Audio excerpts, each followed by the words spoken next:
Hey friends, it's your buddy back again with another exciting fanfic. What if Naruto was adopted by Tsunade after Kushina abandoned him? Part 2. If you enjoy this story, make sure to hit that like button and subscribe to the channel for more fanfics like this. Now, let's dive right into the fanfic. The Hokage is the leader of the village hidden in the leaves. He is the strongest ninja of the village and is the one who looks after everyone. The village is a tree and the people are its leaves, where the Hokage is the stem that holds it in firmly when the winds blow harsh. He is the shadow that looks upon the village and keeps it safe, which is why he is called the Fire Shadow. She said, and he nodded as she continued, and her mind went down to memory lane as she remembered her granduncle standing on the Hokage monument with her in his arms with her grandfather besides him as she quoted his words. Where the tree leaves dance, one shall find flames. The fire's shadow will illuminate the village. And once again tree leaves shall bud anew. It doesn't matter what you do if you live and die as you like, however, no matter what road you end up taking, remember to protect the people that are precious to you. That is what it means to be Hokage. She quoted, and Naruto turned around in her arms with a determined look in his eyes that made her capture his gaze. Then I'll become Hokage too, just like Tsunade, and one day I'll surpass them all, even Tsunade. To be Hokage, that's my dream, he said in a determined voice with brilliantly determined shining eyes that took her breath away as she saw an image of her brother, Dan, and finally, Hashirama and Tobirama with smiles in their hands on his shoulders and Minato's hand on his head standing behind him with smiles, and her eyes watered at his words. Her eyes streamed with tears as she brought him in a tight embrace, not wanting to let go. Naruto hugged her tightly and was worried if he had said something wrong. Oh my god, he too has that accursed dream. I can't lose him, not him too, he is the only one left for me. He is my lifeline, what should I do? She thought as she felt a hand on her shoulder and saw Hiruzen standing there with a grandfatherly smile on his face and gave her a nod of confidence, and she wiped her tears away and smiled as she gazed at the worried eyes of her son. Hiruzen had heard everything she said and couldn't be prouder of her words. She was nurturing him well, and he too had inherited the will of fire of his ancestors. This was the perfect advice on a birthday, he mused, and was proud to have raised such a brilliant student. Just one more time, I'll believe in him and help him forge his path to wherever he wants to. I promised myself I'd help him in whatever he wanted to do, and if he wants to follow this dream, then I'll help him achieve it. This time I'll watch him go through it. She thought as she removed the necklace from her neck and put over his as Naruto looked at it curiously and wondered why she had given her pretty necklace to him. She saw his curious eyes and smiled. That Naru-chan is my grandfather and the first Hokage's necklace. Only those that will actually become Hokage wear it. It is a Senju family heirloom and my most precious possession besides you. This is a promise that I'll help you achieve whatever you want to. She said, and kissed his forehead and gave him a warm smile and hugged him tightly. She broke off the hug and Naruto gazed at the old man behind her curiously and tilted his head to the side in confusion. He was in his usual robes without the Hokage attire. Who are you? He asked, and he smiled at him warmly. I'm Hiruzen Sarutobi Naruto-kun. I am the Sandaime Hokage of the Hidden Leaf Village and your mother sensei. He said as Naruto's eyes widened and he looked at him startled. You're the Hokage? He asked and got a nod in return. And you taught Ka-chan too? He asked, getting another nod and a smile. Wow, you must be strong. He said, and Hiruzen smiled proudly and nodded again. Tsunade watched the back and forth conversation with amusement. But Ka-chan is stronger, and besides you're pretty old. He said, and Hiruzen face faulted and Tsunade laughed as she coddled up her son. Oh Naru-chan, you're too cute, hee, she said laughing as Hiruzen fixed his clothes and looked embarrassed.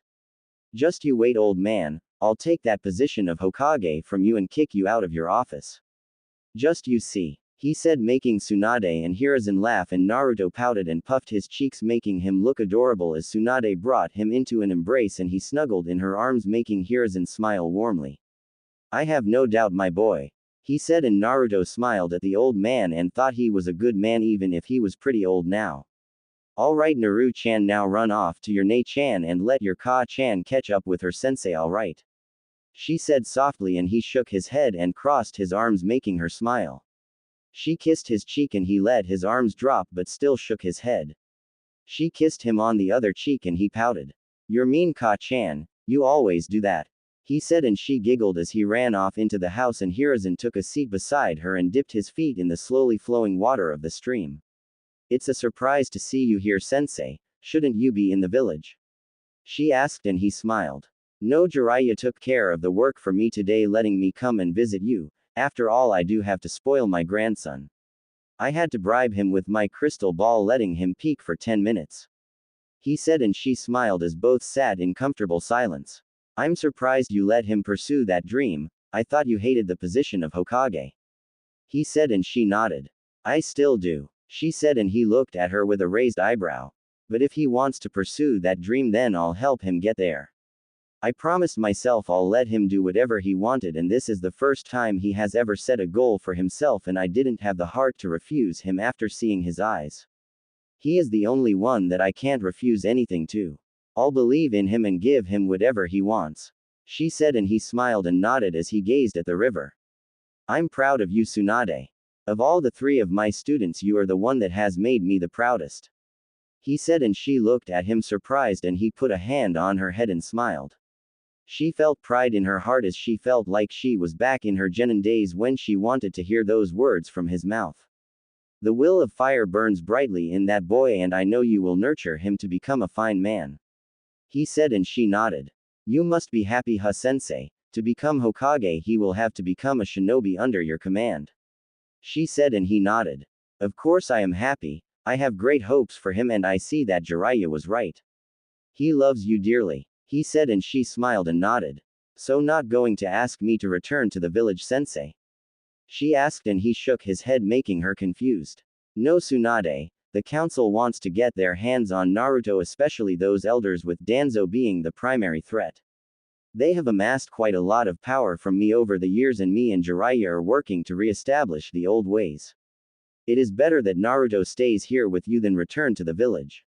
I am no fool, Tsunade. I know that Naruto isn't ready to learn of his burden or abandonment yet, and Kushina's selfishness to get back into his life will only harm him now. Let him mature and nurture him to be the best that he could. Iwa is already hostile enough with us as it is, and after the Kumo Hyuga incident, the village is in turmoil. Naruto is much safer here. Our enemies won't attempt to kidnap the Uzumaki twins since they are Jinchuriki and practically heroes of the village, and it will lead to instant declaration to war, but Naruto is another case altogether.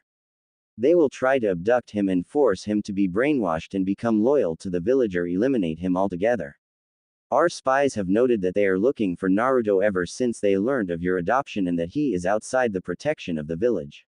He is much safer here.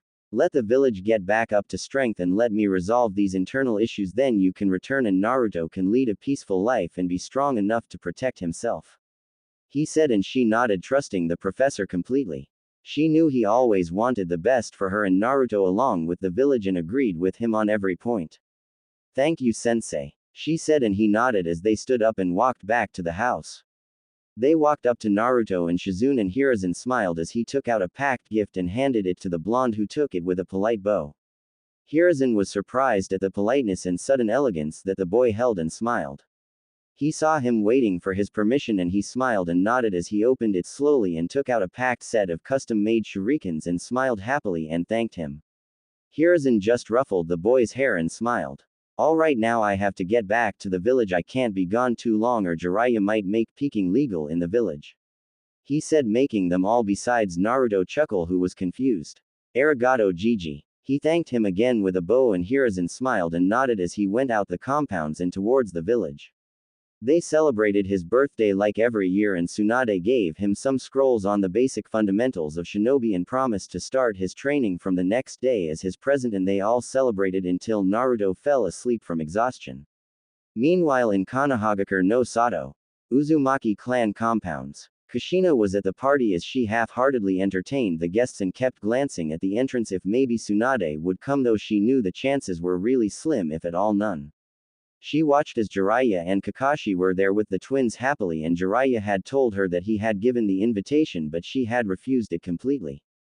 It made her quite furious that she couldn't even meet her own son, but knew that it was her own fault. She saw Hiruzen come in, and a smile graced her lips as she greeted the man.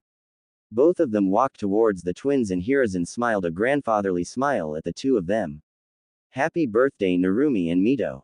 He said warmly, and the both of them grinned as he handed them the same presents as Naruto, and they immediately took them and opened them. Both of them frowned a bit at seeing a shuriken set, as they expected something cool from the Hokage, and thanked him nonetheless and ran off to the other kids. He unconsciously noticed the difference between the sisters and their brother at the way they handled each other, and saw that they were completely different from him. Thank you Hiruzen for coming to the party, she said, and he nodded with a smile. It was no problem at all. Kushina and most of the council members too invited me at the get-together here. And I wouldn't miss the chance of meeting my granddaughters now, would I? After all, I went to see Naruto too, he said, and Kushina looked at him with curious eyes. Really? How is he? Is he happy? She asked, and he nodded with a smile. He's fine Kushina, and he is very happy. Tsunade loves him deeply, and the same goes for young Naruto. Tsunade today told him about his father when he asked her, and he decided on a new dream, he said, and she looked at him with curious eyes, making him smile. Really? What is his dream? She asked, and he smiled fondly, remembering the moment he saw earlier. After Tsunade told him about his father, he was so starstruck with the stories that he set a new goal for himself. Apparently he wishes to surpass all the Hokages, even his father, and wants to become Hokage, he said, and her heart ached. Her little boy shared her dream that she held in her heart, and felt a pang of jealousy at hearing how happy he was with Tsunade. Hiruzen saw the flicker of emotions through her face and smiled sadly. So then, will she be coming back to the village for Naruto to join the academy then? She asked, and he sighed and shook his head, making her more confused. No, she will most probably return by the time of their graduation time, and I'll let him take the graduation exam then, seeing as he would be trained by her personally all these years, he said, and her eyes widened. She wasn't going to bring him to her all those years. She immediately turned furious as she glared at the man. What? How could she keep him away from me all these years, and why are you showing her favoritism by letting Naruto take the exams at the time he pleases? She asked, and he matched her glare with his own, making her flinch. Kushina, I am not showing any favoritism. You can hold your daughters out too, and can have them take the exams directly at any time they please. This has been a rule ever since the reign of the Nadaime, that students who have acquired the necessary skills can take the exams at any time they please, so as to not hold back their developments. Kakashi and Itachi are two prime examples who graduated early with their skill. Please Kushina, don't take out your anger and frustrations on everyone, and wait for the time to come. You do regret your mistakes, and that is what matters, he said calmly, and she nodded, smiling sadly, knowing he was right and she had to just wait for the right time to come. I know Hiruzen, it's just I want to hold my baby boy in my arms. I haven't even seen him in the past 5 years and have no idea how he is, or if he is even happy. I just have your and Jiraiya's, and to some extent Kakashi's word on the matter, and I feel like I am missing him too much, she said, clenching her fists and biting her trembling lip as he put a hand on her shoulder and smiled. I understand Kushina, and I'll get Jiraiya to get you some pictures of the boy, and then you could see how happy he is. Tsunade even has some videos of him from his birthdays from the security cameras of her house that I could arrange for you. I'm sure Tsunade won't mind. And I assure you Kushina, he is one of the happiest kids I have seen, and Tsunade cares and loves him deeply, he said calmly, and she smiled a little and nodded as they went through the party, and the night ended in both the compounds on a happy note for the time being. It was early morning, and Tsunade was sleeping peacefully as she felt a light tap on her cheek. She opened her eyes and saw her little sunshine wide awake and gazing at her curiously. He instantly buried his face in her neck and kissed her softly, making her smile as she wrapped her arms around him and rubbed his back. So Naru-chan is excited about his training now, isn't he? She asked softly, and he nodded in her neck, making her smile.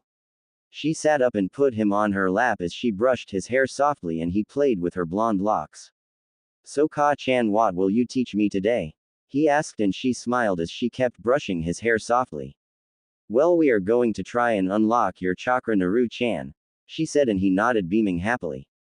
That's the thing that you use to do awesome jutsu with, isn't it, Ka-chan? He asked, and she giggled and nodded at the cheerful boy. Hi, but today I'll tell you what chakra is and how to unlock and use it a bit, she said, and he nodded as she picked him up and went towards the kitchen, and all of them had breakfast, and Tsunade took him to the clan grounds under a tree and made him sit down cross-legged and sat beside him. Shizune sat a bit far away watching Naruto take his first steps into the skill set of the shinobi arts. Alright Naru-chan, now I'll explain you the detailed theory of chakra. Listen to everything carefully and ask me whatever you don't understand, alright? She asked and he nodded, giving her his full attention. Chakra is the primary source of energy used by shinobi to enhance their skills. It consists of two halves. She said, opening two fingers, and he nodded. The first is spiritual energy that consists of yin chakra, which means the power of the mind and of one's essence. It is developed through amassing knowledge over the years and can be increased through studying, concentrating and meditating over the years, and builds up with experience. She said and paused to see if he understood everything and got a nod in return and continued, closing her second finger. The second is physical energy, or the yang chakra, that means the power of one's body and of the physical essence. It is developed through intense training of the body and can be increased with the increase in one's stamina and other physical traits. She said, letting him take it all in, and waited for a question but got just a nod, making her smile. When these two energies are molded together, the chakra is formed.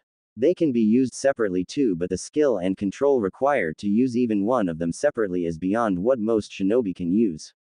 She said and he nodded, taking everything in. She told him to reiterate everything and he worded everything word for word, surprising her, and then she got to the part of unlocking his chakra. Alright, now we will try and unlock your chakra, Naru-chan. She said and he grinned foxily in excitement, making her smile. Alright, now relax your body and close your eyes. Keep your focus on yourself and nothing else, and try and find a warm pull near your tummy, alright? She said and he nodded, doing as she said, and sat like that for half an hour meditating but didn't find it. He opened his eyes and looked down as Tsunade patted his head. It's alright Naru-chan, rarely anyone gets their chakra unlocked on their first try it again, alright? She said and he nodded, and she sat back as Shizune sat beside her. She knew it would take him some time, maybe a week or so, before he unlocked it. So Tsunade-sama, how is he doing? Asked Shizune, and she smiled. He is doing great. He remembered the basics of chakra word for word after I explained it only once. He'll unlock it soon enough. The boy's smart just like his mother. She said proudly, and Shizune smiled and nodded as they sat for an hour and were surprised to see a little boy stay so focused for such a long time. Naruto's breathing became light as his mind went blank, and he started searching for the pull in the dark recesses of his mind, and suddenly saw a blue light and instantly made a pull on it. Tsunade and Shizune were smiling and making small talk as suddenly a burst of purple chakra came out from Naruto's body, making their hair stand on their necks. The ground around Naruto cracked and the chakra swirled wildly around him as both women's eyes widened at the density and amount of chakra the boy held and how it flowed just wild and completely untamed. Naruto kept it up for 10 seconds after the chakra dissipated and he opened his eyes. He felt so powerful during the last moments and knew he had done it. He could feel the presences of his mother and sister and pinpoint where they were exactly. He guessed it came with the chakra and thought it was cool. He grinned at the stunned expressions of his mother and sister and tried to stand up and walk to his mother. He stood up with shaky legs and took a couple of steps as his legs wobbled and his vision blurred a bit as he started falling face first, and Tsunade caught him in her arms before he fell and picked him up as he wrapped his arms around her neck and buried his face in her neck and chuckled tiredly. I did it, Ka-chan. He whispered in a tired voice, and she smiled and brushed his hair softly. Yes, you did, my little angel. I'm proud of you. She whimpered, rubbing his back gently as he snuggled in her arms. I feel so sleepy, Ka-chan. He said softly, and she hugged him closer and kissed his head softly. You did great, Naru-chan, I'm proud of you. Now sleep, you are tired with all the chakra you pushed out. You'll be better after a nap and some food, alright? She said softly, and he nodded and closed his eyes as his breathing became soft and he gave into exhaustion. Tsunade rubbed his back gently and his sleep deepened as he breathed on her neck softly, making her sure he was in a deep sleep, and she went into the living room and laid him down on the couch with his head on her lap, and Shizune put a blanket over him. She kept running her fingers through his hair and he snuggled into her stomach, making her giggle as she rubbed his whiskers, making him purr and smile. She was broken out of her musings as Shizune spoke up. He unlocked it on his first day, Tsunade-sama. She said in a calm voice, and Tsunade smiled and nodded, smiling at the sleeping face of her son. Yes, he did. He is showing signs of his skill already. It took me a week before I unlocked it. She said, and Shizune nodded. It took her 10 days herself, but to do it on his first was something else. And did you feel the density of his chakra? I haven't felt such potent chakra ever before. He cracked the ground and the color of his chakra was purple instead of the usual light blue that we see. She said, and Tsunade nodded, remembering the power that he unleashed, almost taking her breath away. I haven't felt such a potent chakra in years. She said as her mind went back some years, and Shizune looked at her curiously, waiting for her to explain further. The last time I felt such a potent chakra was when I used to train with my grandfather and granduncle. They both had the most potent chakra I've ever felt, but today, Naru-chan's was almost as dense as my grandfather's, and he hasn't even had any control over it yet. She said fondly, and Shizune's eyes widened as she understood what she meant. You don't mean, she said in disbelief, and Tsunade nodded. He has strong Senju genes in him. My clan was known for its potent chakra that gave us one skill that was stronger than all the others, and if mastered it became unstoppable when coupled with the various other skills we had, which was why we are known as the clan of 1,000 skills. I don't know what he has awakened in him, but he will be something else, all right. My chakra was potent enough in the use of medical chakra that gave me advanced healing skills. Maybe I can pass on all of my knowledge to him. He really is my son. She said fondly, and Shizune sat there stunned. But how is that possible, Tsunade-sama? He is an Uzumaki, she said, and Tsunade cut her off. Yes, and Uzumakis are cousins of Senju that use their skills only in Fuinjutsu and Kenjutsu mainly, not using their dense chakras for specialization in other fields, and it lay dormant in them. Maybe Naru-chan's activated the dormant potency with my feeding him all these years. That's the only possible explanation, she said, and Shizune nodded, not finding words, and the points she made was the only possible explanation in her opinion. So what do you think he will awaken then? Asked Shizune, and Tsunade smiled as she cradled her son in her lap. I don't know, but whatever he will, it will be strong, seeing the density of chakra he has. She said, and Shizune nodded, smiling as she saw the love in Tsunade's eyes as she cradled Naruto and left to prepare some lunch. Naruto woke up 3 hours later and snuggled into the stomach of Tsunade and gave a slight yawn, making her giggle. He gazed up as Tsunade placed a kiss on his forehead, making him smile as he rubbed his eyes and still felt tired. Ka-chan, why do I feel so tired? He asked, and she smiled at his innocent question. Well, Naru-chan, that was the first time you unleashed your chakra, and being the reckless little angel you went overboard and pushed out a lot of it. She said softly, and he grinned foxily, making her smile at the boy. So how did it feel to use your chakra for the first time? She asked, and he smiled as he laid on her lap and she brushed her fingers through his hair. It felt amazing, Ka-chan. I felt so powerful like never before. Like I could do anything, and I could even sense where you and Nei-chan were even with my eyes closed clearly. He said, and Tsunade's eyes widened. What did you say, Naru-chan? You could sense where me and Shizune were. Can you tell me what you felt? She asked curiously, and he thought for a moment and nodded. Hi, I could sense where you and Nei-chan were exactly. It was almost like some small beacons with different lights. Yours was brighter and bigger than Nei-chan's, and both had different colors, but I could only sense it when I had my chakra activated. I couldn't right now. He said, and Tsunade smiled ear to ear and hugged him tightly. Oh, my little Naru-chan is a sensor. She squealed, hugging him tightly, and he snuggled into her embrace and kissed her neck softly. Ka-chan, what's a sensor? He asked innocently after a moment, and she smiled. A sensor is an ability that few people possess by birth. It is a very useful ability, since a sensor could sense the presence of other shinobi even if they are hiding. Experienced and high-level ninja create their own sensory techniques through various means, but they still aren't anywhere near as powerful as a natural sensory ability. She explained, and he nodded. Wow, is it really that great? He asked, and she nodded with a smile. Sensors are rare and very useful in the shinobi world, and are really difficult to get an unexpected ambush, since the sensor will already sense their presence when they are only trying to get close. It is a really rare and powerful ability, and we'll develop it and train you in it properly, alright? She asked, and he nodded happily with a smile at having such a cool ability. She picked up the miso soup and rice on the tray that was beside her and put it on her side as Naruto tried holding the chopsticks, but his hands were shaking heavily and he dropped them. Tsunade smiled and grabbed his hands and stopped him from trying it as he looked at her confused. I'll feed you Naru-chan, your body is still adjusting to the newly unlocked chakra. So you try and do as little as possible until tomorrow, alright?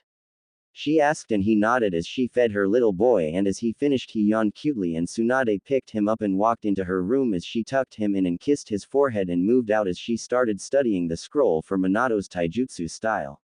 She had been studying it for a year now to help Naruto learn that style.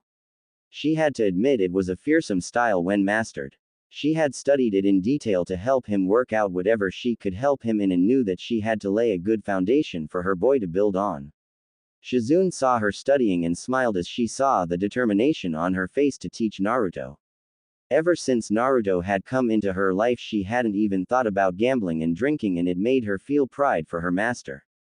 So Tsunade-sama, what are you going to teach him tomorrow? She asked and Tsunade smiled as she put the scroll down. Well, I'll be starting him up in Minato's taijutsu style and let him get used to it. Then I guess some simple chakra control exercises and his usual calligraphy lessons along with the start of the basics of fuinjutsu should suffice for now.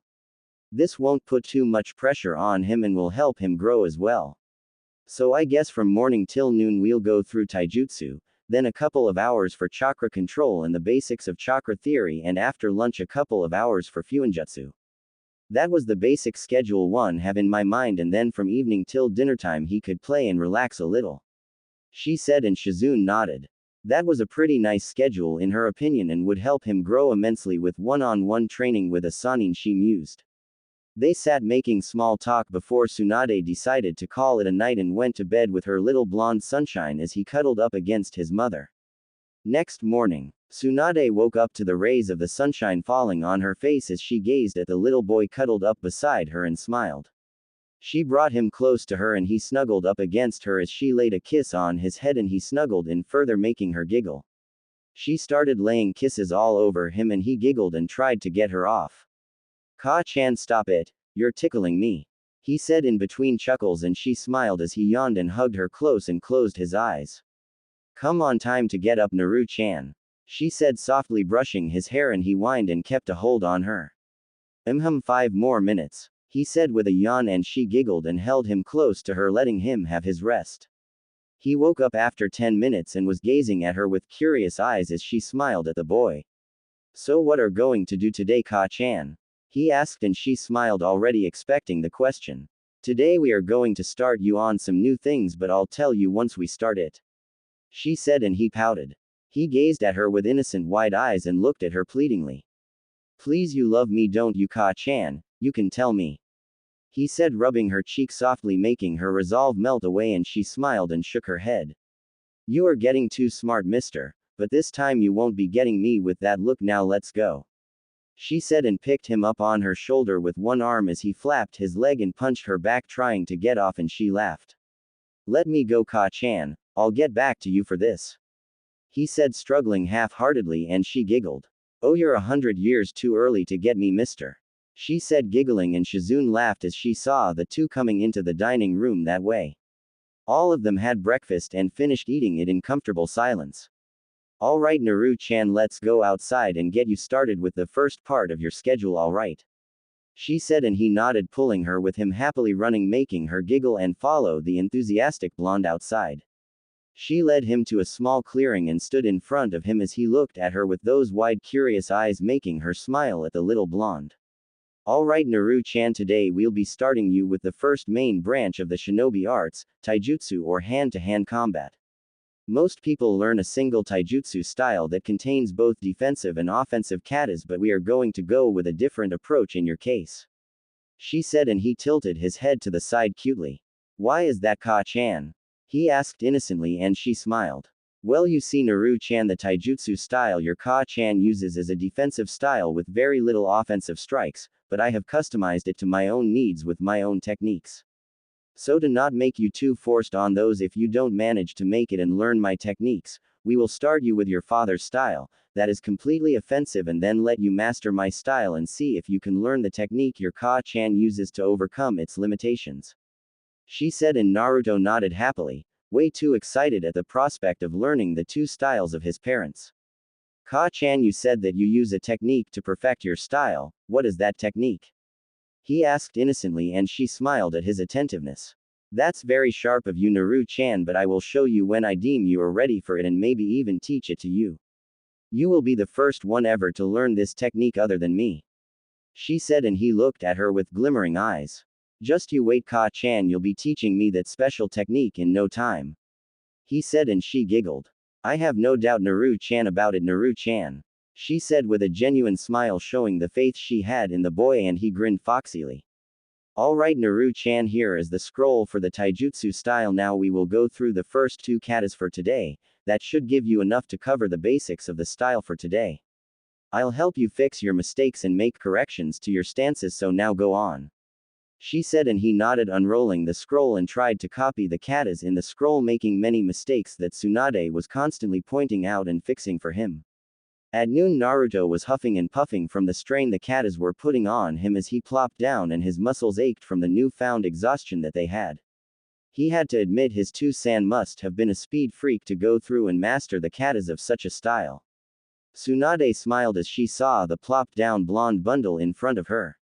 She walked up and sat beside him, putting his head on her lap as she rubbed his head, and his breathing calmed down. And here I thought you were going to master it all in one day.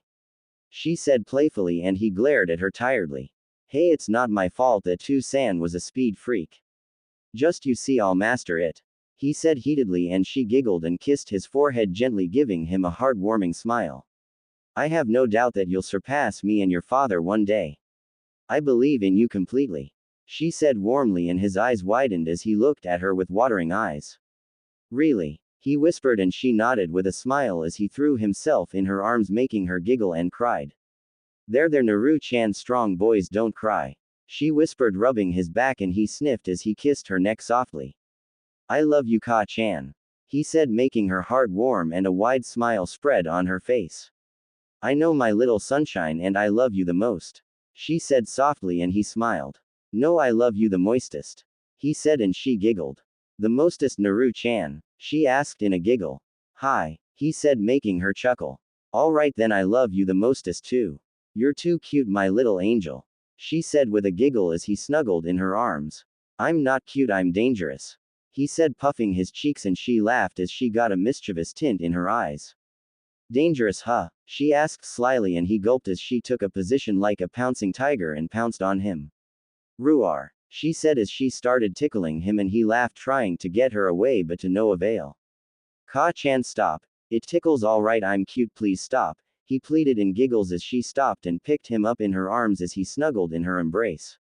Shizune watched it all from afar and was smiling at the two playing blondes. Alright, Naru-chan, now we are going to learn how to control your chakra. You remember how you pulled it out yesterday, right? She asked, and he nodded. Hi, but it makes me feel fuzzy. He said, and she giggled, making him pout. Naru-chan, you unlocked your chakra yesterday but don't know how to control it.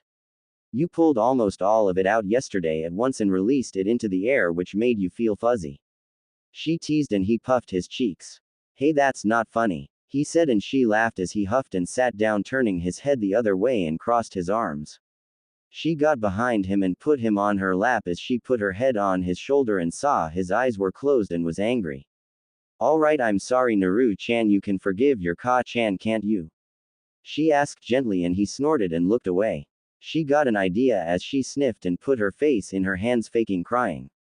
As soon as heard it and saw her, his face saddened and he hugged her. I'm sorry, don't cry. He whispered, kissing her cheek as his own eyes watered, and he sniffed, and she smiled and grinned mischievously, and his eyes widened at being outdone.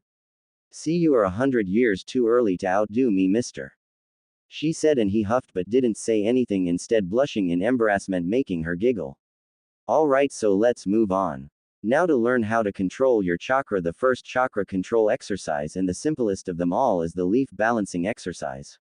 Like yesterday, find a warm pull in your tummy and try and concentrate on putting it to the leaf you will put on your forehead and try and stick it there with chakra. She said, handing him a leaf, and he nodded, putting it on his forehead and closed his eyes in concentration. He found the warm pull from the previous day and did as she told him, concentrating it on his forehead as he pushed the chakra on his forehead and suddenly felt his forehead get wet. He opened his eyes and saw that the leaf was dripping wet and sticking to his forehead as he gazed above to see if it was raining, but the sky was pretty clear and was confused at the wet leaf in his hands. Ka-chan, I think it's going to rain, let's go inside and practice. He said innocently, not understanding what he had done just now, and turned to Tsunade, whose eyes were as wide as saucers and had an expression of disbelief. He grew nervous and looked around, getting uncomfortable at her stare. Ka-chan, did I do something wrong? He asked timidly, and she broke out of her stupor as she saw Naruto getting nervous and fiddling with his shirt with his bottom lip trembling, thinking he had disappointed her by not meeting her expectations. I'm sorry, I tried, but I'll do it, don't worry, sniff, I'm sorry. He said, wiping his eyes off the unshed tears, and stood up to get a leaf as she scooped the boy up in her arms. As soon as she saw his hurt and pained expression and his cute sniffs, her heart tore away at his innocent voice and eyes as she held him close to her, softly rubbing his back. Naru-chan, you did really good.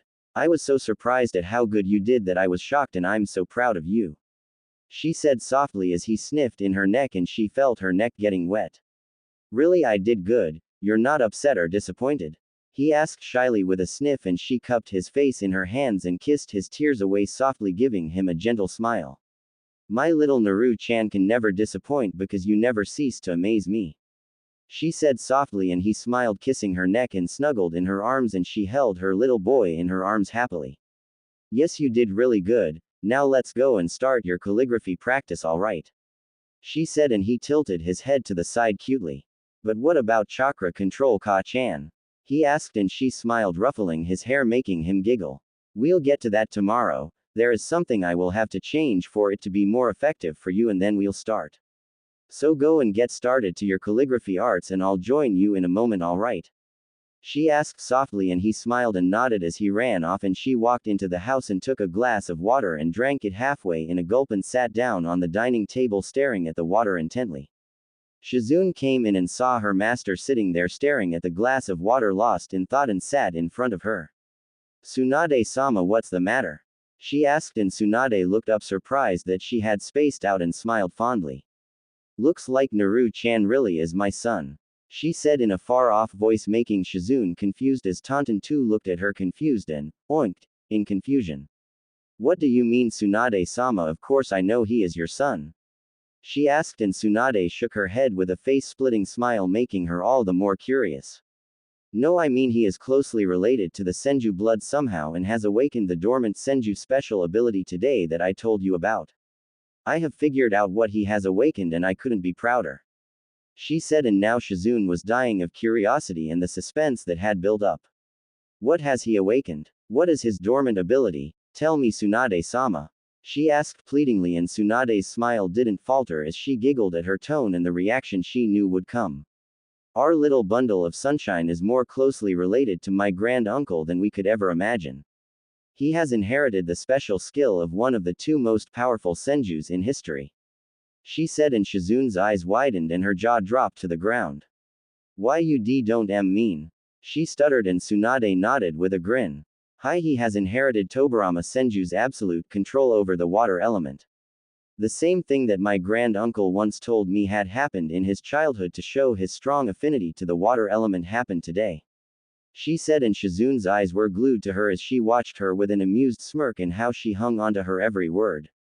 The leaf exercise never worked for my grand uncle, she said, making her confused. Why is that, Tsunade-sama?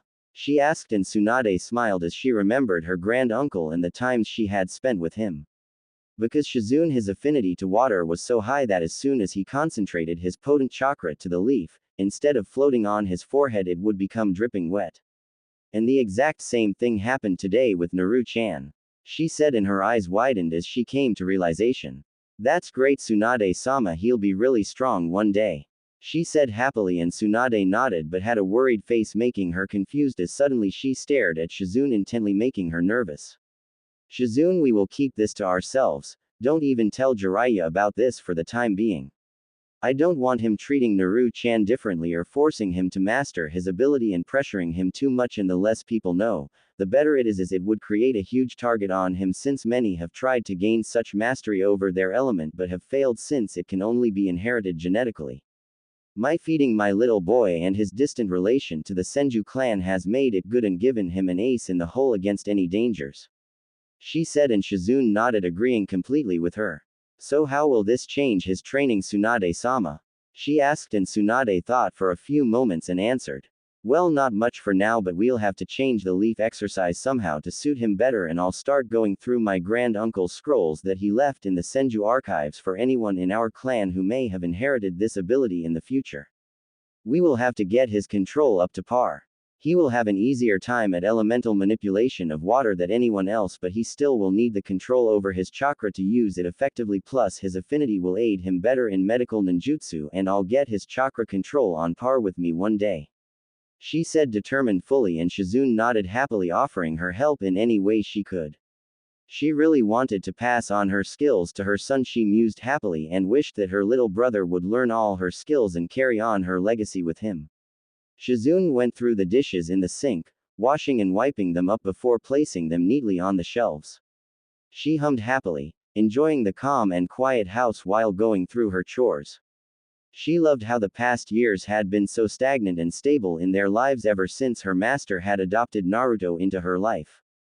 Now no longer did she gamble or drink her sorrows and fortunes away. Instead, her whole attention was on raising and training her baby boy so that he was able to protect himself as soon as possible when she wasn't there to shield him from the dangers lurking outside the safe walls within their estates. Naru-chan. She heard Tsunade's voice ringing through the house. Her gaze turned back when sounds of footsteps became louder and louder before Tsunade appeared through the entrance with a small frown marring her face. Shizune. She mumbled, half questioning and half stating the fact as if she wasn't too keen on finding her here. What's the matter, Lady Tsunade? She asked, clearly seeing the worry and concern etched all over her face. Tsunade's worried hazelnut eyes focused on her female apprentice with a stern look, startling her a bit at the guarded gaze she held.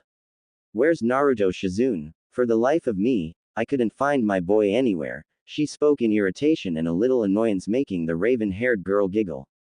She could see the woman had just woken up from a nap, seeing her flowing and disheveled blonde hair along with her puffy eyes, and she was no doubt annoyed at not finding her son in her arms when she woke up.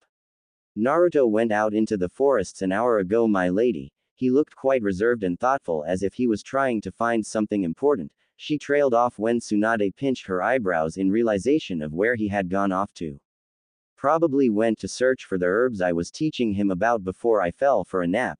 That boy is just too curious for his own good sometimes, she mumbled, no doubt not in a good mood at not being able to find her joyful blonde to cuddle with. Shizune giggled and shook her head when Tsunade plopped down on the dining table with her forehead resting on the hard wood, letting out a tired sigh. Naruto always seemed to do this over the past few weeks, ever since Tsunade had started to teach him about some basic herbs. As soon as she finished her lesson, the boy would be off into the widespread clearing of the estate to find one, no matter if it could be found in these regions or not. And it annoyed Tsunade to no end when, after arguing with him to keep him with herself in her arms, he would run off saying her would find it. And almost every time he would return with the herb that even the best medic nins would be hard-pressed to find in these regions. The boy had luck made of gold and was a walking rabbit's foot in her mother's eyes, who had even suggested getting him a job at the casinos as a luck expert. He'll be back, my lady. Why don't you have some coffee till then? Shizune handed her the cup, which the blonde woman took tiredly. Shizune couldn't help but giggle. Take away Naruto from her and it would be as if she had been drained completely of her energy. It was the same way the other way around, except Naruto would become restless and worried that his mother wasn't with him before he was off expanding his senses and finding his mother. The two were almost inseparable from each other, and Shizune loved the special bond the two shared with each other. Not that Shizune wasn't jealous, she too wanted the blonde to adore her as much, but knew she was just being silly knowing how much the boy loved her too. Even if she knew his heart belonged with his mother completely. Ka-chan. A soft voice rang in the kitchen, making Tsunade perk up in an instant and whip her head around. Shizune too whipped her gaze back and both ladies let out gasps at the same time. Naruto stood there, barely recognizable with all the mud covering his whole appearance, except for the rare lock or two of his shiny golden hair that were still making him a bit recognizable. Tsunade instantly was off the table and on her knees, in front of her boy with worried and concerned eyes, cupping his muddy cheeks in her palms softly. Naru-chan, what happened to you, baby? She asked and was checking him all over to see if her was hurt or anything. But she was surprised when the boy pulled out his hands from behind his back to show them the flower he had extracted from the ground carefully, so as to not hurt his roots and allowing it to be potted in a pot again. See, I found the violet calendula you told me about in the morning, isn't it pretty? He asked, making both ladies have their eyes widen in shock. It was an extremely rare herb used to heal poisons from the most venomous of spiders found in the eastern regions of the Land of Fire and was expensive as hell at that. Though when her honey brown eyes looked at those innocently curious baby blue eyes along with his muddy smile, she couldn't help but giggle in her hand. Shizune too was stifling her giggles in her sleeve, making him quite confused, which he showed by tilting his head cutely to the side. Did I find the wrong one? He asked in a small voice, making their laughs cease only to see his nervous eyes staring down at the floor. Both realized he was thinking they were laughing at him to make fun of his failure and smiled at the innocent boy lovingly. Tsunade caught his chin in her fingers and started wiping his face to bring out the fair skin and whiskers that were hiding underneath all the mud before planting a soft kiss on them, making him smile. You never cease to surprise me, Naru-chan. You found the right one yet again. I swear you'll take my title of the Queen of Elixirs pretty soon and become a Prince of Elixirs yourself, she said bashfully, making the blonde smile a joyful smile and his eyes sparkled in excitement. Really? He asked happily, and she nodded with a smile, working on cleaning off his face with her kimono sleeves. Her expensive kimono lay ruined, but she couldn't care less about the article of clothing. His smiles and ticklish giggles were all worth it in her eyes. Now you have to take a bath to clean up, was all she could say before the boy slipped out of her fingers expertly and her eyes widened when he ran out with a joyful laugh. Shizune giggled, already knowing what would happen now, for it had become quite a common occurrence in the estate. Naruto, no, don't you dare. Tsunade shouted and gave chase to the boy as their laughs and shouts rang in the halls. Shizune wiped her hands clean off the towel and ran out behind her blonde master to witness the moments she loved so much. Her hands now slipped a camera on her way out unknown to the two of them. She wasn't letting this moment go like this without capturing it for life. Naruto! Tsunade exclaimed, her arms outstretched to catch the boy who ducked under her grasp at the last point with a laugh, and she growled. Ha ha ha, you won't catch me, Ka-chan. He shouted proudly, making her smile knowingly how she always let him do what he wanted, even if she could have caught the boy in a moment had she wanted to. But his happiness was precious to her, and she was saving his innocence with her shadow completely hidden from the world outside. Naruto looked back when he jumped out the porch and towards the lake, to see his mother hot on his trails, and ran quickly. He bit his thumb and smeared the little drop of blood on his palm, making her eyes widen, and now she was going to catch him quickly. I right pointing arrow Inu, right pointing arrow Saru, right pointing arrow Tori, right pointing arrow Hitsuji. Ninja art. Summoning jutsu. His voice rang in the clearing when he jumped into the air and flipped mid-air to land his palm first on the ground before letting out a short burst of chakra to throw him up and complete his acrobatic flip.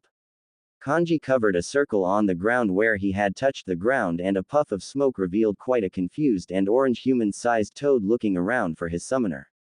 Oi Kichi, let's go. He heard a shout only to see his little favorite blonde going towards the lake, and he grinned, jumping off with a dust cloud in his wake straight in front of the blonde, who hopped on his back, and the toad let out another mighty jump straight to the center of the lake. Cannonball. Both shouted with laughs, and Tsunade stopped near the shore, to cover her eyes with her sleeves.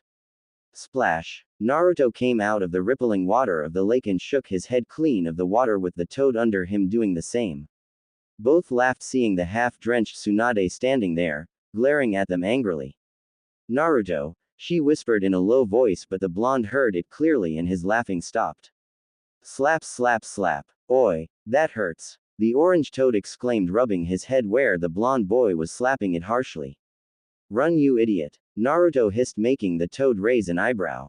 But his eyes widened when he saw Tsunade take a step on the water, and he turned around with a nod.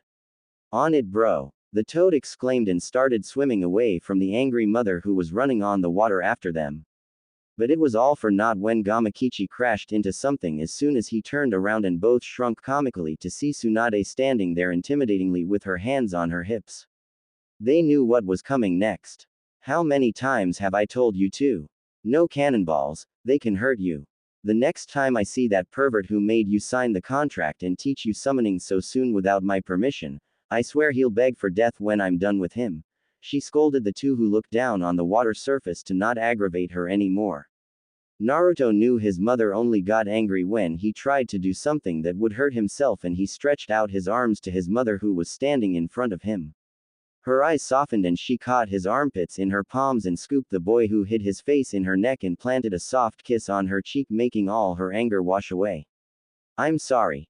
She heard his small whisper, and Tsunade let out a smile and ran her finger through his now completely clean and silky hair. She knew he always manipulated her like that with his adorable cuteness, but she couldn't help but fall for it every time. I'm worried about you, Naruto. Why do you always have to do it each time? She asked softly, making him curl up in her embrace all the more. 'Cause it's fun to see you chase me and then you hug me, he said as if it was a world-known fact, making her laugh wholeheartedly.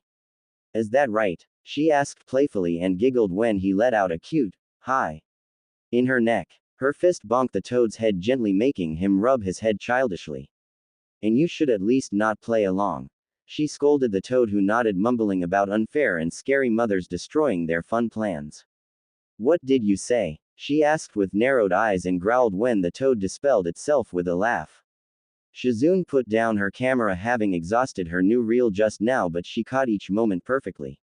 Oh, she had a new section for her scrapbook now when she got them developed. Tsunade walked in with Naruto still in her arms, to get changed out from their drenched clothes. She walked into her bedroom and put him down as he rummaged through his drawer to pick out dry clothes for himself, and Tsunade walked behind the dressing plank kept in the corner and started to put on her new kimono. Naruto, how do you always find the herbs you're looking for? She asked, slipping out of her clothes while Naruto changed in the bathroom. Dunno. His muffled voice from the bathroom came, making her smile at his innocent answer. She knew he was lucky, but the last couple of herbs had been one of the rarer ones that even seasoned medics had problems searching for. But he could find them as if he had already marked in his mind where they were to be found, and came back with the one she would have taught him about to start making an elixir out of them. But this was too lucky to be a simple coincidence now. I can tell where I could most probably find the plant I'm looking for most of the time, and then I go there and look for it until I've found one, he answered, making her hum in thought while she tied her obi to the kimono. He can tell where he'll probably find them. Interesting answer, but it really is a great sense for a medic to have along with his lucky guesses. She mused, coming out, tying her now dry hair in a simple loose bun, and saw Naruto coming out in a small red t-shirt and black pants with the Senju clan symbol donned on his right bicep sleeve. He was going to be a ladies' man for sure when he grew up, but she would be putting them out with a stick if they turned to her son's innocence. She was the arm wrappings on his left forearm in the form an arm warmer outstretched with a fingerless glove stitched to its end, completely white, making it look more like an accessory to the boy's clothes. Naruto, you don't have to wear it in the estate, you know, she admonished him, and he nodded with a smile. But I like it, he said happily, making her giggle and nod. She rose an eyebrow when Shizune knocked and came in their room with the plant from earlier now resting in a pot safely. Lady Tsunade, I potted this plant, should I keep it with the other? She asked, and Tsunade nodded with a smile. Shizune hurried out to the small herb garden they had and kept it on the shelves, having the rare species of herbs in pots so as not get any pests ruining them if buried in the ground, since they were already too hard to find. The collection had become quite large now, with Naruto adding a couple more to the already large collection that Tsunade had bought of some basic herbs from their nearby village to teach him the true art of poisons and elixirs. Wow, it is getting quite a large collection, isn't it, Shizune? Tsunade asked, the hint of pride in her voice not lost to her apprentice, who nodded happily. After all, being a medic herself, she knew how precious such a large collection of herbs could be in time of need. Indeed, Naruto takes after you even more so than me, Lady Tsunade. Especially in the arts of poisons and elixirs, she said, making Tsunade beam with pride. Her adorable ball of sunshine really did absorb everything she taught like a sponge to water. She had no doubt he would surpass her soon enough when she had no more to teach him and he began building up his own batches of poisons and elixirs. That he does, she said, and Shizune smiled, hearing the pure adoration in her voice. Ka-chan, should I take this? A happy voice came from their side to see Naruto holding up a scissor and a petal of another flower in his hand. Tsunade nodded and smiled, showing him which ones to pick to counter a poison found in the most common of reptilians, which they could now make with the addition of their latest plant. Alright Naru-chan, now I'll let you prepare the elixir this time. Some hands-on experience will come in handy to learn from now on, she said and giggled when he beamed and nodded joyfully. She crouched down on the ground nearby and placed her palm on a small patch of grassy land.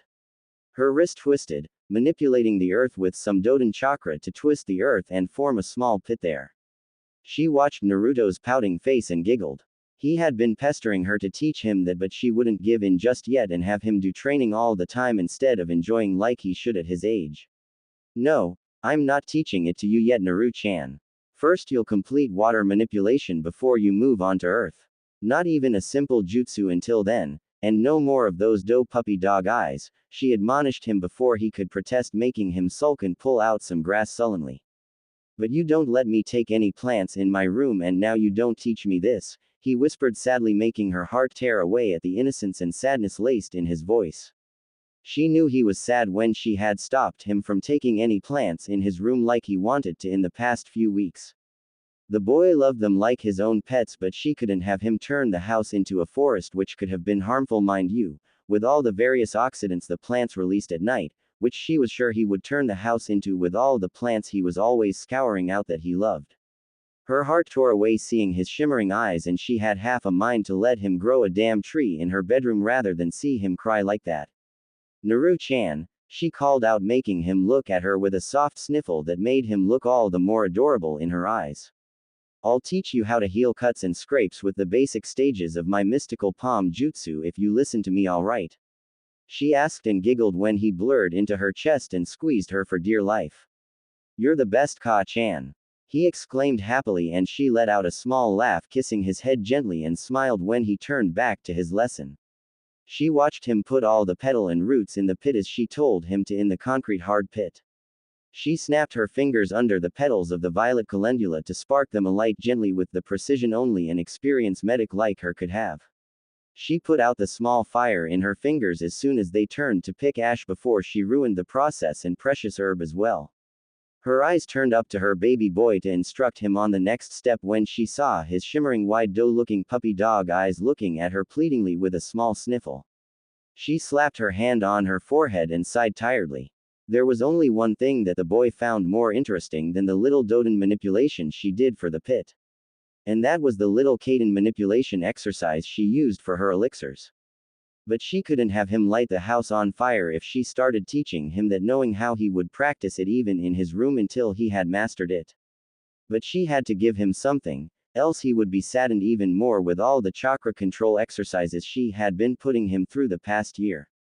Alright Naru-chan, if you complete the water walking exercise in this week, I'll let you have a small sweetened ninjutsu along with my mystical palm jutsu's first stage, deal?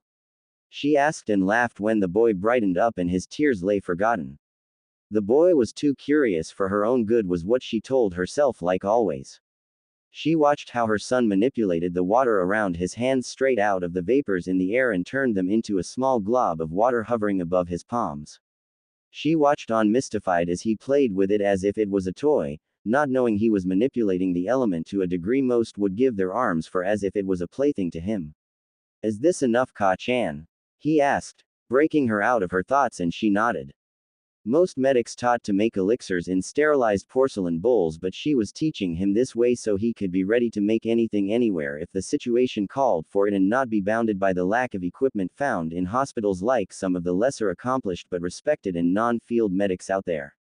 The blonde boy put the small glob in the pit and Tsunade handed him a small cylindrical stone she had manipulated out of the ground. Out his eyes shot so as to not arouse any more of his curiosity, and smiled seeing him knead the thick and pinkish blue elixir to its final stages. She held out a test tube and watched with pride as he manipulated the liquid of the thick elixir expertly with his palms and didn't even waste a drop of it before pouring it down in the glassed vessel. She put a cork over it and smiled in pride. And that, my baby, is your finalized elixir for most of the mid-reptilian poisons found in the eastern parts of the Land of Fire. she said, waving the test tube and watching his fascinated face with that adorable smile on his face. She kept the tube in her sleeve to store it in her cryogenic storage in her basement for reservation for future use, where she would put it later on, and walked into the house for dinner as Shizune had called them in and pulled the boy's head in her stomach as they walked in. "I'm proud of you, baby. You're growing so much in such less time," she whispered, making him smile at making his mother proud. But Tsunade wasn't mincing words. It took years of research and hard studying before medics even started on preparation of elixirs, but the boy crammed them up as if they were bread and butter to him, and she couldn't be prouder of his growth. Most medics never even delved into these sciences and just learned jutsus to extract the poisons from their patients and try and stabilize their patients with medical chakra until his immune system kicked in, which lead to many fatal casualties in their field. If only everyone took their fields as seriously as herself, Shizune and her baby boy, so many lives could be saved. "Ka-chan, what are we going to do tomorrow?" came the soft voice of her boy, who was looking up at her spaced-out face innocently, and she ruffled his hair, getting some cute giggles from the boy. "I'll start you up on the conversion of your normal chakra towards the medical one. It's great that you have such a strong water affinity. It is the best thing a medic could possibly dream of, since it makes many advanced branches of our fields open up to you instantly without the need of putting up with numerous months of mastering the element before you move to the real thing." She spoke to him in a wise tone, making him nod and smile. "Then maybe we can start working you on real people in the nearby village's small clinic. You could learn hands-on with real patients as well as help the villagers at the same time. Me and Shizune could take the serious cases too, since it has been quite some time and we need to keep ourselves sharp too," she told him, and watched him perk up at the mention of going out. She knew keeping him to herself wasn't the best thing, but she wanted to keep him as safe as possible from any and all dangers. But she was realizing he needed to see a little of the outside world too if he had to grow out of his childlike innocence and shell he had around him. Not that she wanted him to anyways, but it had to be done, and some social interaction with others was necessary too. They sat and had dinner in comfortable silence, that is, until there was a puff of smoke by their side along with sounds of clanking wooden sandals. Both ladies sighed tiredly, but Naruto perked up with a smile. "Ladies, hold your horses, because the manly charm of the gallant toad sage Jiraiya has arrived," came the boastful exclamation of the toad sage, who waved his hair proudly and did a kabuki pose. Naruto clapped happily at his performance that he liked very much, and each time the man prepared a new dance form just for him. "Pervy sage," the blonde boy exclaimed, making the man face fall from the embarrassed samurai toad underneath him, while the ladies in the room chuckled loudly at his expense. "Don't call me that, you damn brat," he scolded him half-heartedly, while the boy just grinned his foxy grin.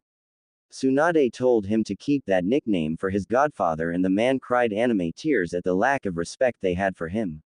Men kissed his toes for the classic literature he wrote, but his own family members had no respect for him, he cried out comically. Naruto hopped onto Tsunade's lap and snuggled in her arms with a yawn, making her smile. He had the most energy of them all, but would always curl up in her arms to fall asleep. Jiraiya watched on in jealousy as the boy was snuggled in her chest and drooled at the thought of him being there. How lucky the boy really was to enjoy those melony jugs, he mused. Shizune glared at the man in disgust before a plate met his face, and he fell down back from his chair and twitched on the ground. "You damned pervert, get your thoughts about my boy out of the gutter before I sock you halfway through the elemental nations."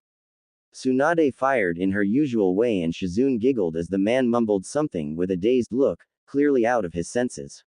She tucked him into his bed, planting a kiss on his head, and smiled at his soundly sleeping face that looked so cute. She wanted to sleep with him herself, but the pervert must have come for something important, that much she knew. She took her chair back and saw his face, now completely serious and without any signs of joy in them, and her own face mirrored his. Many people are looking for the boy now. Especially Kumo and Iwa, now that their forces are back up to strength. Kumo wants the Uzumaki blood in their mists now that someone is out of the eyes of the village, and Iwa want the Yondaime's heir to themselves or be eliminated altogether before he rises up to the strengths of his father, he said, making her heart drop. She had half a mind to drop his outings straight out for his safety, but her eyes narrowed before steeling themselves. "Be careful, Haim, and especially don't take him outside for now. The most dangerous thing is that some people, dangerous people, are banding together for some cause, and Naruto along with the twins is on their list that they are gathering information on. I don't know what for, but I do know they are looking quite intently on Naruto, which means, he warned her, and she nodded, understanding his point completely. They are looking for his tenant. She surmised, making Shizune's eyes widen in horror. Who could want such an uncontrollable force of nature for themselves? So be careful, alright? He asked again, and she nodded, pursing her lips. She had to take him out. He had been asking her if he could, and it won't be long before he tried some stunt himself in recklessness before he ran out to see the world for himself and did something stupid. So it was better if he did it when he was with her. I'll keep that in mind, thanks Jiraiya, she said curtly, making the man smile, obviously satisfied with her answer. What is this group that is banding together? She asked him, already dreading the answer seeing his solemn face. I haven't been able to scour much since they keep quite close tabs and are a relatively small group of a handful of people, but the group consists of all criminals at least S rank, he answered her, making her eyes widen in horror. It was relatively unheard of since there weren't many S rank missing nin to begin with, but to be able to put their differences aside and work along with each other. Shizune knew what S rank criminals were capable of.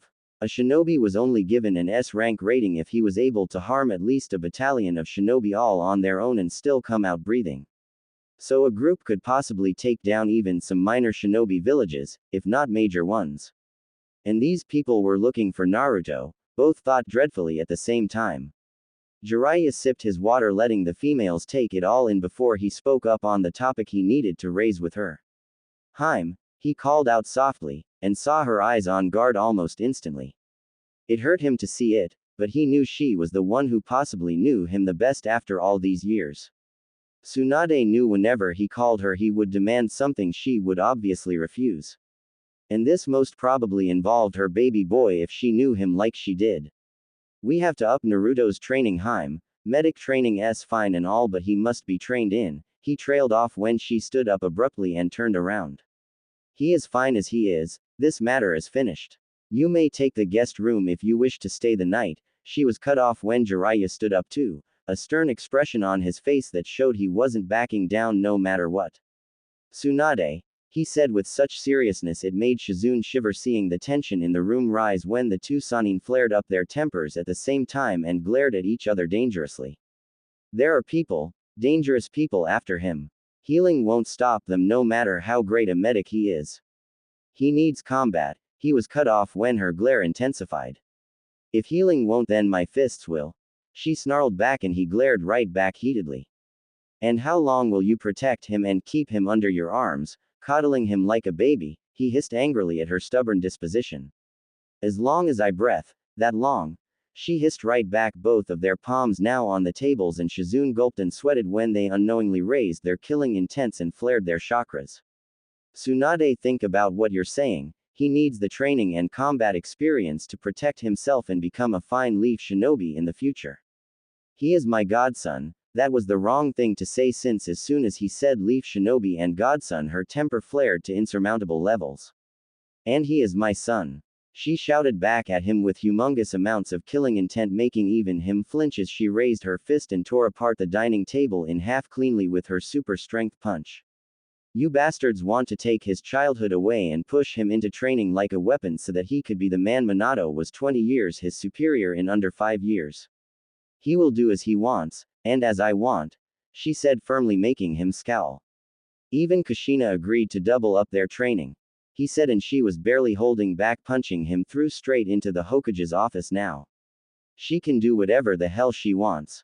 He is my son and I will do what is. Their banter stopped when they heard a small sob, and even Shizune, who had jumped back after the breaking of the table, looked to the doorway to see a quivering Naruto with his knees to his chest crying his heart out. Both adults realized their chakra levels and killing intent and instantly suppressed them. Naruto had woken up after the blasting voice of a table and went to look for his mother when he had seen the two, and suddenly visions of his death were flashing in his eyes. He hadn't felt so scared in his life. Tsunade picked the boy up on her lap and cooed him, rocking him and whispering sweet nothings into his ear for her lack of control on her temper. The pure killing intent of a Sannin would scare any child no matter who he was. I'm sorry, I'm so sorry, she whispered, kissing his face with little butterfly kisses to calm the hysterically crying boy down. Jiraiya himself felt ashamed to let loose his killing intent so easily and scaring his own godson at that. Tsunade, he tried to apologize when he saw her shimmering eyes with unshed tears and the pure fury behind them. Leave. She whispered coldly, making words dry down in his throat. The toad sage said nothing and walked out, disappearing in a smokeless shunshin. Tsunade hugged the boy who had fallen unconscious from the pure fear he must have felt and rubbed his head softly. No matter what he said, she knew he was right. But his way of just training him into the ground wasn't what she was going to do, though she did know what the boy needed now and how it had been brought closer for what she wanted to train him in the future. There was no training that could prepare him to take on S-rank criminals without years of training and pure field combat experience, but she could give him a small ace in the hole that would keep her fears for his safety at bay for now. Our favorite blonde hero sat on the cold tiled floor of the basements in the house that were only used for storage purposes by the current small residents of the house. But today it had a different purpose to fulfill for the family. A much more important one. Ka-chan, ha ha ha, it tickles. Naruto said in giggles, feeling his mother's hands working their way all over his body. Tsunade dipped her index and middle finger in ink, before going back to her half-boy and started scribbling strange kanji all over his body. Her face showed one of immense concentration as she began the scribbling the seal on someone's body for the second time in her life. The first time had been for Shizune, but the girl was never able to truly embrace the thing it was meant for. Tsunade walked up front and scribbled her way up his shoulders and onto his cheeks before finally scribbling a small rhombus over his forehead as the final connecting point of the slick pattern of kanji all over the boy. Alright Naru-chan, I'm done, now stay absolutely still, okay? She asked and got a nervous nod from the boy who still had no idea what she was doing to him, but he trusted her with his life. She ruffled his hair playfully to ease up his nerves and got a slight giggle out of him. This won't even feel like anything and will be over before you know it. Just that you'll feel weak and most probably feel sleepy after I'm done, so nothing to worry about, K. She asked him in her gentle motherly voice and instantly got a happy nod from the blonde. Alright, let's go. She whispered to herself, and clapped her palms together. Naruto watched on in amazement when she started going through hand seals, slowly and carefully. He knew how fast she could do them. He couldn't even see her hands in a blur the last time she showed him her full speed, but she wanted to do it right and make sure it was done absolutely perfectly in the end. Naruto sat there for 10 minutes, watching her go through hundreds of hand seals, her eyebrows furrowed in concentration with her reserves draining considerably by the moment. A bead of sweat rolled down her forehead before she stopped on her 176th hand seal. Her hazelnut eyes snapped open and her palm glowed a bright purple with the kanji for Hawaiian now emblazoned over it.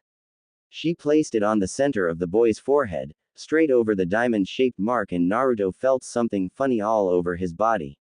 It was like a surge of chakra before it started going all through his body into the small mark on his forehead. His eyes widened when all the kanji except the diamond mark disappeared and he felt his chakra reserves getting drained like water getting sapped into a dry sponge. Ka-chan, my chakra, so sleepy, he trailed off sleepily, before his eyes rolled back and he started falling forward, face first to the ground. Tsunade caught him in her arms and scooped the boy up in a warm embrace. Her eyes still concentrated on the mark that was glowing brightly on his forehead. She felt nervous since it shouldn't have taken that long to stabilize when it suddenly glowed brilliantly and vanished from his skin altogether, making her sigh in relief. Perfect. Thank Kami, she whispered to herself and brushed his golden locks, kissing his head to take him up to his room. He would probably be out like a light till at least tomorrow morning from severe chakra exhaustion before she would start to fill up his reserves slowly with her own and feed him something to recover quickly. She walked past the living room coming across Shizune, who rose an eyebrow seeing the sleeping boy in her arms. It was still early morning, so it was quite surprising that the usually energetic and giggling blonde was still sleeping. Tsunade walked past her and tucked the boy into his bed, planting a kiss on his head like usual, and turned her eyes to a confused Shizune staring at her and the boy and then at her again in pure confusion with a hint of concern shining in her eyes for baby brother. He's fine, Shizune, nothing to worry about. He'll just sleep throughout the day, she said, making her face show more of her concern for her little brother. Nothing to worry about. He'll be up and about tomorrow like a happy customer for sure. She calmed the girl down, who nodded but was still confused as to why he was going to sleep so much in the first place. Both sat on the couch, the blonde woman already knowing her apprentice would want some answers, so she decided to explain it to her completely now. Remember, Shizune, when 8 years ago I placed a seal on you and you slept throughout a couple of days? She asked her, getting a nod from the girl. Yeah, I do, Lady Tsunade, but what does? Shizune trailed off and her eyes widened to those resembling saucers. Realization dawned on her and she turned as pale as a sheet, realizing the consequences of what her master had done. You placed the yin seal on him? She asked her incredulously and got a simple nod from the Senju clan head, who closed her eyes as if it was a run-of-the-mill action on her part. Have you gone insane? He's only 6 years old. Shizune couldn't help but shout at her master. Tsunade though rose an eyebrow at her apprentice, who breathed a deep breath, realizing who she was talking to in the first place. But Tsunade let it slide, knowing how much she cared for her boy and why she was shouting in the first place. Yes, I placed it on him, Shizune, she said, and as the raven-haired girl was about to protest to have it removed, when she raised her hand to stop her rant from even beginning. I know what I'm doing, Shizune. I have given it a lot of thought over the past week, she said in her serious and steeled voice, making the girl purse her lips curtly. Clearly, she wasn't happy with the way her master had rushed things so much. Tsunade-sama, this was reckless. Even if he can amass the required amount of chakra with his large reserves, they are still quite small and his coils aren't developed to the point he would need to control the surge his seal would provide him. Not to mention his control is nowhere near the level required to handle the seal's power should he ever be able to release it, and that is a big if. Since I myself wasn't able to get it to life after years of work I put into it, Shizune said curtly, making Tsunade sit silently and hear the aggravated girl out and let her vent out her frustrations before she answered her queries. I won't be teaching him how to release it just about yet, Shizune, she spoke calmly, getting a nod from the girl. It was the only thing she had heard until now that made sense anyways. Then why did you place it now, Tsunade-sama? She trailed off, seeing her crestfallen expression on Tsunade's face, and her heart melted at seeing the vulnerable side of her master coming out now. Because I'm scared, Shizune, she said honestly, placing her face in her palms to control herself, and Shizune sat by her side to give her a reassuring hug. Now she understood why she had done it. The talk with Jiraiya a week earlier must have triggered her decision. I can't lose him, Shizune, he's everything I have. And now the world is after my baby's life, she whispered with a choked sob, making the raven girl sigh and nod sadly. Though she was surprised when Tsunade looked at her with determined eyes. So I have placed a small trigger over the basic yin seal that serves 2 purposes now, she said, making her apprentice raise an eyebrow. Now this was news to her. The yin seal hadn't been experimented on since Mito Uzumaki's reign and creation of it until Tsunade had tinkered with it to the point she wore today. She was quite curious with this development, knowing almost all the seal's functions anyways. Firstly, for now it will drain his chakra reserves on its own, leaving only the barest minimum to trigger the functioning of the seal, she explained, making the girl nodded. It was a needed step to jumpstart the powerful seal in the first place, with a huge burst of chakra coming from its bearer or the one who places it. Tsunade must have used the boys, since she would have liked to keep an eye on his condition herself to see if she did anything wrong and fix it before it becomes fatal. It was only logical. Secondly, whenever he is completely drained of chakra or has received a fatal wound that is threatening his life, the seal would be triggered all on its own, she said, making Shizune's eyes turn wider than ever at the implications. Tsunade decided to cut her musings short before she had another burst of frustrations. But it is only a one-time thing. I reserved my own chunk of medical chakra in it as a small reservoir, so that even if someone made a direct hit to his heart, the seal has enough juice in it to make him recover completely. But it will only work once, she explained, and now Shizune realized why she had done what she had done. It was a guaranteed fail-safe for the boy's safety and not her innate desire to make her skills be passed on to her son that had made her rush up things so much. She couldn't help but smile proudly at the concern the woman held for her baby boy. It was unlike anything she had ever seen before. But a small question still played on her mind now that the deed had been done by Tsunade. Do you think he'll be able to master it? Shizune asked, making Tsunade tilt her head in innocent confusion. Shizune sighed. These mother and son sometimes had the same expressions on their faces. The yin seal, I mean, not even I could get it to work. Will he be able to? She trailed off at seeing the grinning face of Tsunade. Oh, he'll master it all right, Tsunade said with all the confidence of the world shining through her eyes. Shizune couldn't understand how she was so damn confident when Tsunade stood up. It was time for a warm cup of sake today. She needed it. Shizune too didn't stop her now. He is my son after all, she whispered to herself before squinting her eyes when she downed the cup in one go. Shizune couldn't help but laugh when the queen of liquor coughed violently, feeling the new sensation of alcohol burning her throat after a pretty long time. God cough, I'm so out of shape, Tsunade said, much to the amusement of Shizune, who was snickering happily seeing Tsunade pat her chest after downing another cup down. Though her eyes widened in horror when Tsunade took the cork out with her mouth and started downing the whole bottle down in one go. Tsunade-sama. Shizune shrieked, but the damage had already been done. She held the bottle upside down, but not even a drop fell from it, making her sigh. She glared at the Sanin, whose cheeks were now a faint pink as the alcohol began to take effect. All right, Shizune hick, I'll go and sleep with my baby. You get something heavy for him to eat hick when he wakes up. A little for me too, she said the last part as an afterthought while Shizune watched her go into Naruto's room with a sigh. Some things just never changed, her master's little childish antics being one of them. But even still, her care for her son's safety was unparalleled, that much no one could argue. This is some fine sake, a third voice said from behind Shizune, making her stiffen before doing the only thing she could. Kya, she shrieked and launched a barrage of senbons at the voice.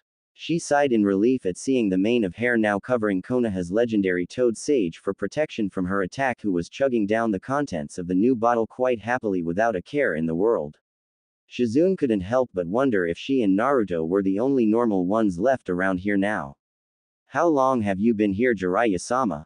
She asked tiredly, to gauge what all he had heard.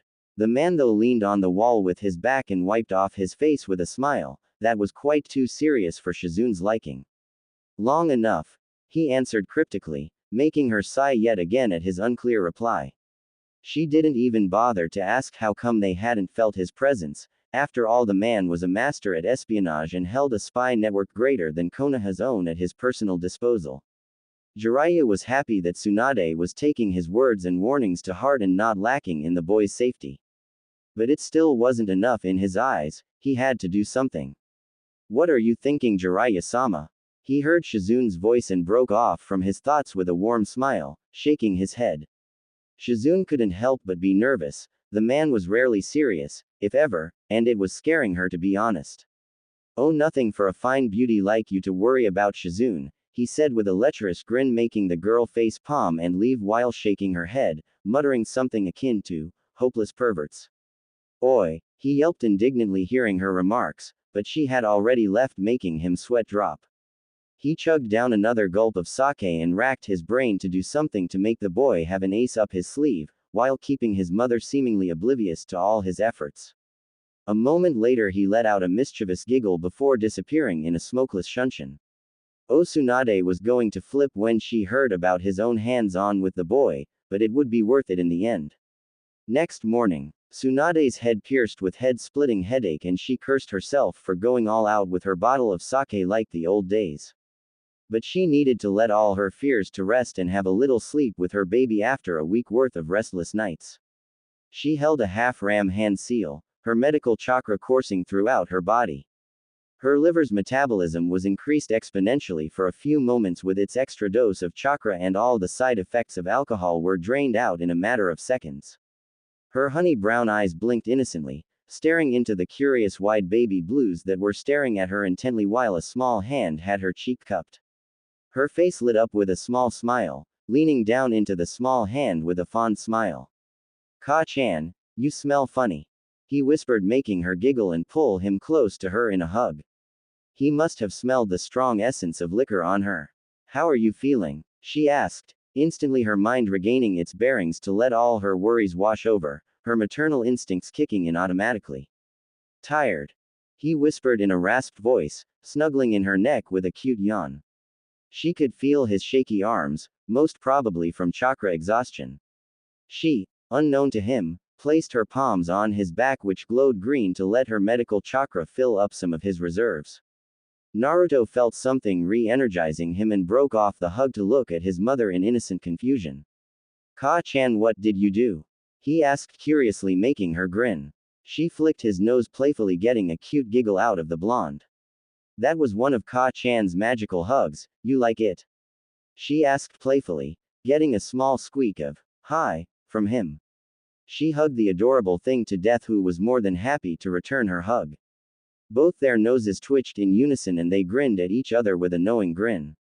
Shizune had prepared on of Naruto's special fried rice with tempura fried chicken and a mayonnaise topping for him, which, as weird as it sounded, had become one of Tsunade's favorite too. She walked in with Naruto scooped up over her shoulder playfully, both seeing the knowing smile on Shizune's smile, making them smile sheepishly while both their stomachs rumbled in unison, making the girl laugh at their embarrassed faces. The plates were wiped clean after their share of fourth helpings when the glass door leading to their open field slid itself open, making them all look towards it quickly. "Yo!" A lazy eye smile along with a trademark lazy wave was pointed to them, making the two women quite surprised at seeing the legendary copy ninja strolling in like it was a park for him. "Kakashi ni-chan." Naruto beamed and barreled into the man's stomach, who chuckled and patted his head a couple of times while the boy clutched his beloved elder brother for life. "Kakashi, it's a surprise to see you here." Tsunade spoke up, a little surprised but nonetheless happy to see the man on her doorstep. "Oh, think nothing of it. Sandaime-sama had been pestering me to take a break from Anbu for a long time now. So I finally caved in, and was completely bored. Then I thought," he said, adding a mysterious air in his voice, quite enjoying the mystified and adoring look he got from the blonde. "What better way to spend it than with my favorite little blonde ball of sunshine, nay?" he asked, giving the boy one of his traditional eye smiles when the two bumped fists. Tsunade just couldn't help but smile. The boy looked up to the silver-haired man as his elder brother and a seemingly life-sized role model, straight after his father and herself. Even more so that his favorite pervy sage, the man was too cool in the blonde's eyes. "Did you get me something?" the boy asked, instantly making the man look sheepish and shake his head. "Sorry Naruto, I forgot in a hurry," he trailed off, seeing the crestfallen expression on the blonde's face. "Oh come on, who am I kidding, of course I did," he said, pulling out a dog pattern wrapped package from his pocket, making the blonde beam happily. He unwrapped it and watched the thing in his hands with wide eyes and an incredibly surprised look. Tsunade was getting curious as to what had gotten her baby so shocked, and hoped for his life it wasn't one of his books. Though when Naruto turned around to show her the gift, her eyes widened before her palm met her face in a slap. Shizune laughed, holding her sides when Tsunade let out a groan at the two identical-looking, face mask-wearing males standing in front of them. "Isn't it awesome, Ka-chan?" chirped up the blonde, making her smile. He could get so happy at the smallest of things, but it made her cherish his innocent happiness all the more. "Yes, it is Naru-chan, but you won't be wearing it in my home when you're with me," she said firmly, laying out the ground rules quickly, and his shoulders slumped in defeat. "Ah, please," he pleaded, making her eyes soften and shake her head. "Not this time, he won't get her this time with those doe eyes. No, young man, I won't have you hiding your face when you're with me in the house," she said and sighed, seeing his puppy dog eyes now shimmering, making her walls of emotions crumble down quickly. "But you can wear it when outside," she said, making the boy perk up and nod happily. He could live with that. "Ni-chan, will you teach me something?" he asked quickly, making the Junin nod instantly. He had no qualms with that, plus it served as a little time off from his stressful life back in the village. "Kakashi, just something simple, all right?" Tsunade spoke up in a stern tone, making him nod obediently as if he was a child and she was the teacher. The last time Tsunade had given free rein to her pervert of a teammate, her boy had been filling up the house with little toads, all the while giggling and running away from her. Needless to say, she was going to be a little cautious this time. "Of course, Tsunade-sama, nothing much. Just a couple of little harmless chakra control exercises," he said, making the woman nod. Chakra control exercises were quite simple and harmless, she could live with that. Plus, the boy enjoyed his time with the Lone Eyes ninja quite a lot, so she had seemingly no qualms with it. Alright Naru-chan, go and have fun with Kakashi, was all she could say before the blonde boy in question had pulled the boy out by his hand.